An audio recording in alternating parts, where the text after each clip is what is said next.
Kerre McIvor Mornings. Call 0800 80 1080. New for 2019 on NewsTalkZB. Katherine, good morning. Good morning, Kerre. Well, it was a very interesting piece that you read out, and very concerning. I 100% agree. I've been following the sort of geopolitical aspects of sort of China's sort of quiet expansion with a fair amount of worry myself. I'd like to raise sort of a couple of issues around that and also other aspects of 5G. You might be interested to know that residents of Sydney have reported within the last month or two that Huawei small cells have been just put up on lampposts and so on outside their homes, and they've had no consultation about this. They've just gone up and been notified about it, basically after it's been put in place. And they're pretty upset, and for good reason, not just because, it's interesting from the point of view that the Australian government was reported to have put in place some legislation that was supposed to prohibit Huawei from being part of their 5G rollout. But the small cell component of 5G, among other potential sources of sort of non-ionizing radiation, it is designed to emit something called millimetre waves. And millimetre waves get their name because essentially they're very, very short. You're talking about waves for a frequency of sort of 28 gigahertz upwards. Just to put that in context of what's usually used now, a standard Wi-Fi router these days will either use 2.45 gigahertz, which interestingly enough, that's the same frequency as your microwave oven.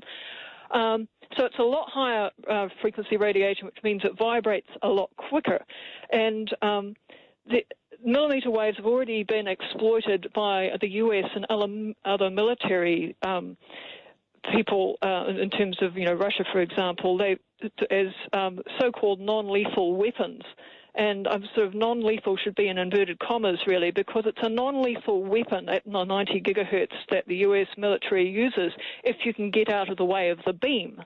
It will cause a very, very intense burning sensation within about 2 to 3 seconds. And if you're an able-bodied person, you'll sort of reflexively jump out of the way of it. If you couldn't get out of the way of the beam, I don't know quite how long it would take to occur, but you would end up with third-degree burns over every surface of your body that's exposed, which obviously is quite a high likelihood of being fatal if you didn't get very skilled care.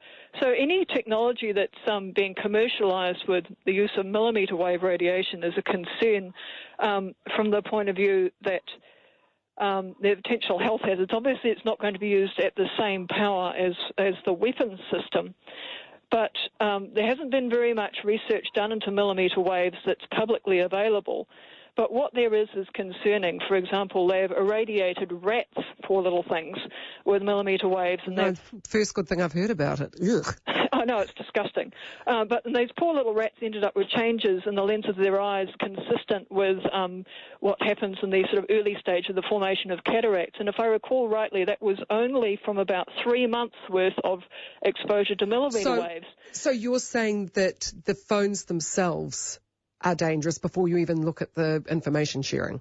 Yes, okay. Because... Yeah, sorry. Lost you. I'm so sorry, Katherine.